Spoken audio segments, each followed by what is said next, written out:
Pow, pow, pow. All right, we rolling live from the wasteland outside of Survival Pod, chilling here in the shade of my van. This is Freedom Film. What do I want to talk about? I want to talk about something that's more close to my heart. I was watching a short from Dave from Smart Trucking, and he's always harping about this, going to paid by the hour. And I think if you want to be paid by the hour, get yourself a day cab job. Get yourself one of them underpaying day cab jobs. And I understand some gigs are good. It seems like when they got to pay you by the hour, the warehouses just do things a bit faster. Maybe they're a little more drop and hook because they don't want to pay a guy just to sit there.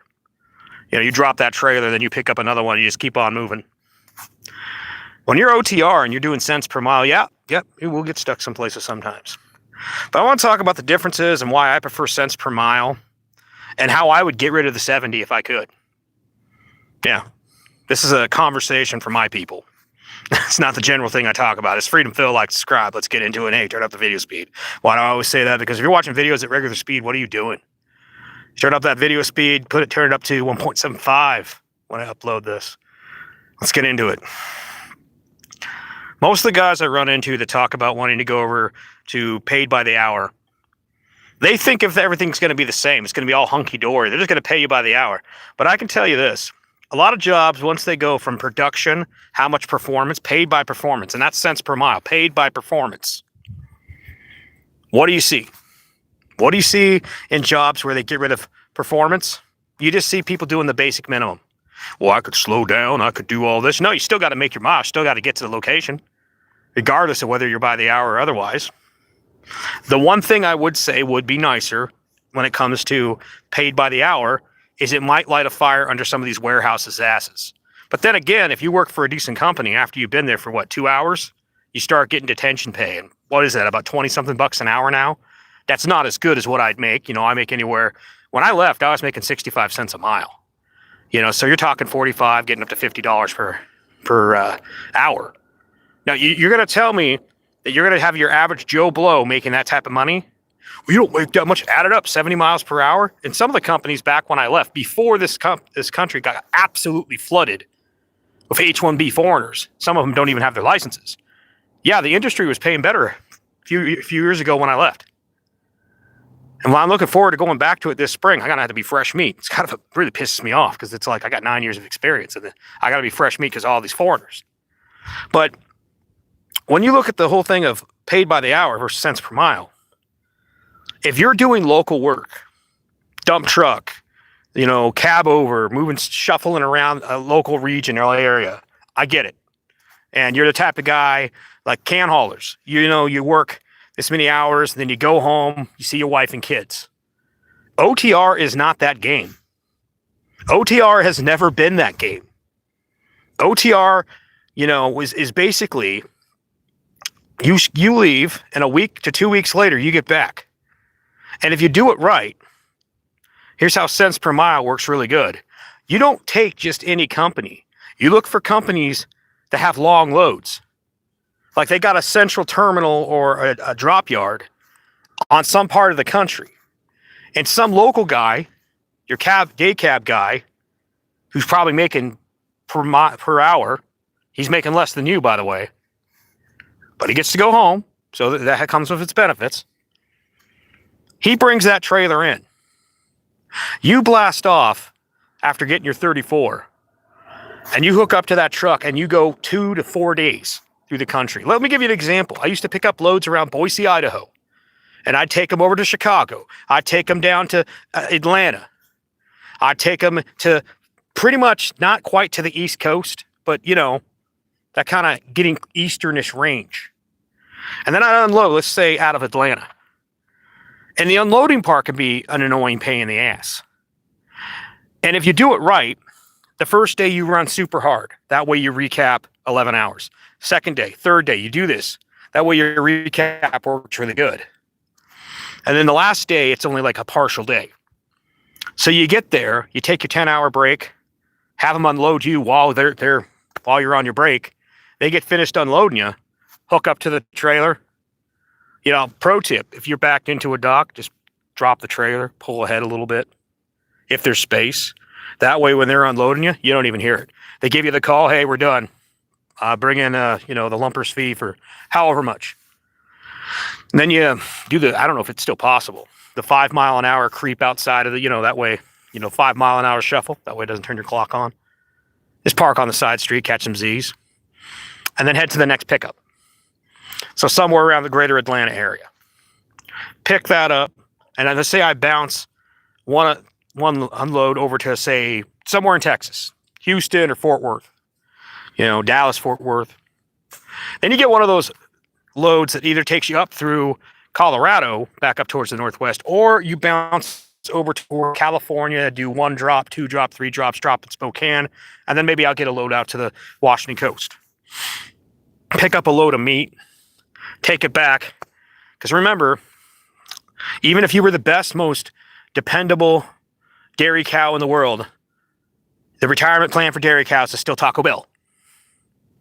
So you pick up this load and you take it back. Maybe you pick up some apples over there in Brewster, Washington, Pasco, whatever, and you drop it at the drop yard.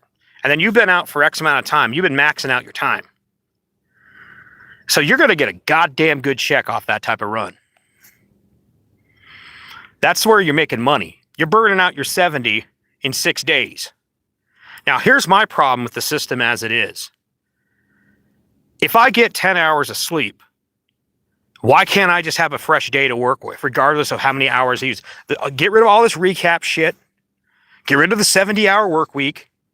If you get a 10-hour break, why can't you go to work? Think about all the time we are wasting. I understand some of you drivers out there, you can't handle it. And honestly, I've been out of the game for a while now. I had more than enough money, did a remodel on my house, been taking some time off. Hell, I tried to find a decent company last fall, but all the decent companies are like, well, you have to have recent experience. I'm like, I got 9 years of total experience in OTR. What changed? They're like, well, that's our rule, blah, blah, blah. And it's like, okay, fuck it, I'll just take the winter off and head down to the wasteland. And here we are. But this whole thing of the 70-hour work week, that's the problem. Because I could work all 7 days. I could work for 10 or 2 weeks at a time and be just fine. You manage your diet. You don't eat shitty food. You manage your caffeine levels. You don't have your caffeine right in the morning. Maybe just a little shot of espresso or something, just to quick wake me up as you get up. But really, no. You don't eat.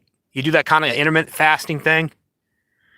And then halfway through your day, your 11-hour day, which is really a 12-hour day when you think about it,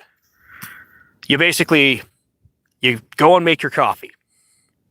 And then by the time the caffeine crash happens, hey, you're ready to pull over for the end of the day anyways. I made goddamn good money as a trucker working on that system. Now, every job I've seen that goes from production, like for instance, there was a fish plant back where I grew up. Guys used to make bank there. It was based on how many fish you cleaned and gutted. So you'd have these guys, old smoky stoners, your drunks, your drug addicts and stuff, and they'd work down at High Tide Seafood. And they'd be down there and they'd just be just killing it. And they'd make big fucking checks. And then the company said, well, we're going over to paid by the hour. And everybody slowed down. Why? Because you weren't rewarded for being better at your job. If anything, the faster you're doing, the harder you're working. Hell, the more hours it takes to clean all the fish, the more you make because more paid by the hour. As we're in a situation where, and you see this punishment in the trucking world too. For instance, I could slow down on a load if I have extra time on the load. If it wasn't for the fact that like there's places where I could do 55 in the truck. 55. I'd never, let's just say that you were paying for the fuel and every 1 mile per hour above 55, you lose about 1/10 of a gallon. Now you add that up over the course of the year. If if you're paying for the fuel, that's a lot of fucking money. So aerodynamics, it's a bitch, So what you look at with the whole paid by the mile versus paid by the hour, and then the 70-hour clock, is if I didn't have to think about the 70 at all, it's just a matter that as long as I don't go over on my hours of service for that day, I could pull over. Let's say the load is really 3.5 days. I could slow down the time, take some routes where I could get better mileage. Well, because the system is set up to where every minute you use, you basically have to go as fast as you can possibly go. Otherwise, you're losing how much money?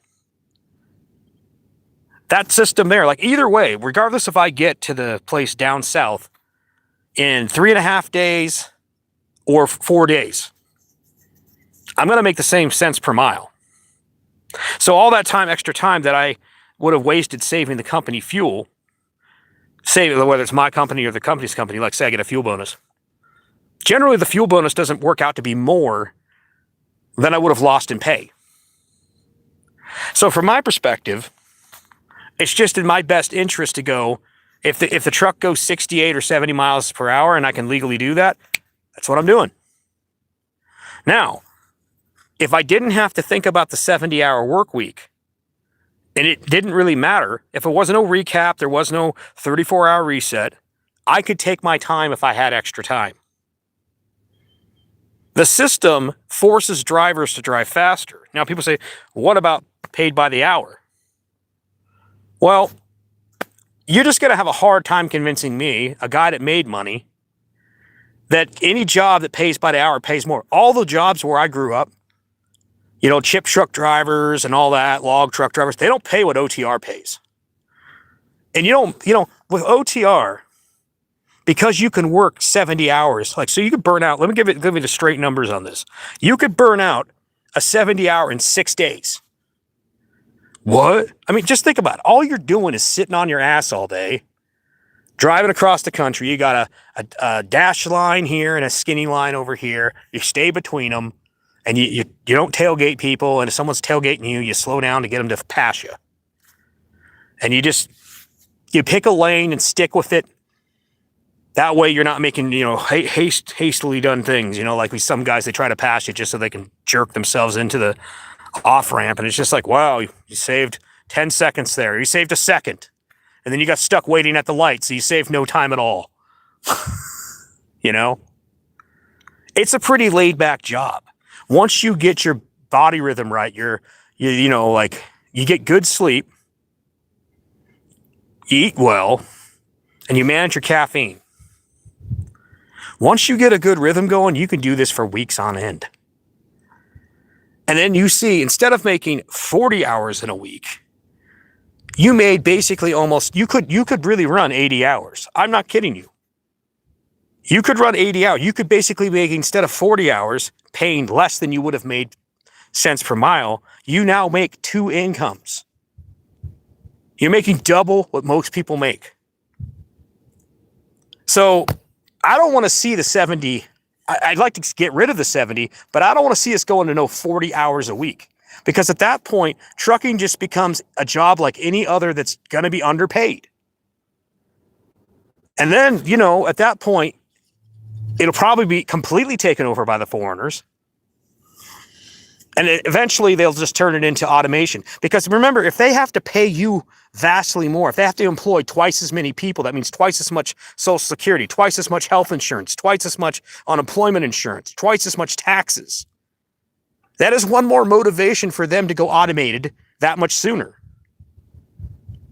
But in the cents per mile situation we have now, I'm basically making 2 incomes off of one job. And what was I going to do with the rest of the time on average? Because, a lot of these people, they think, well, I want to go home. Okay, if you want to go home, get a day cab job, get a local job. But for me, I'd rather work for 2-3 weeks, maybe a month. And when I get back, take off anywhere from 3 to 5 days. And then I'll go do it again, run for another 3 weeks to a month. And I'd rather have 3 to 5 days off where I can actually go out and have an adventure.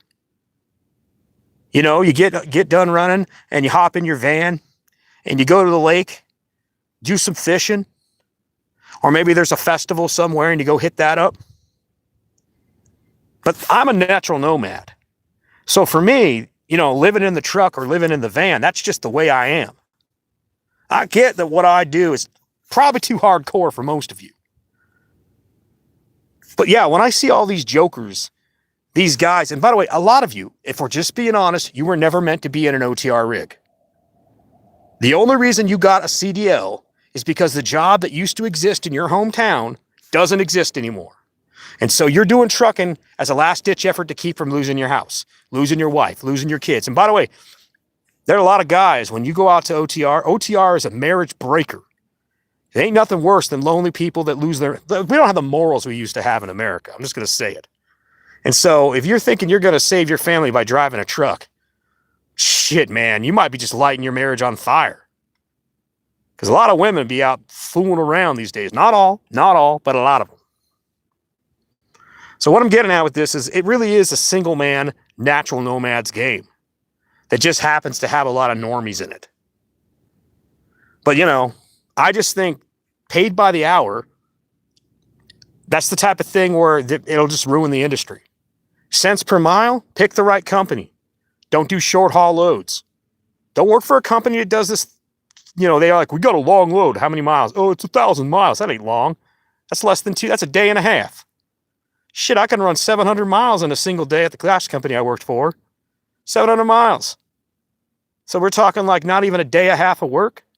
No. You want to be doing like all the way from the West Coast down to the South or like Chicago. You know, you want to be going to, you know, you don't want to be going to Detroit, but sometimes you do.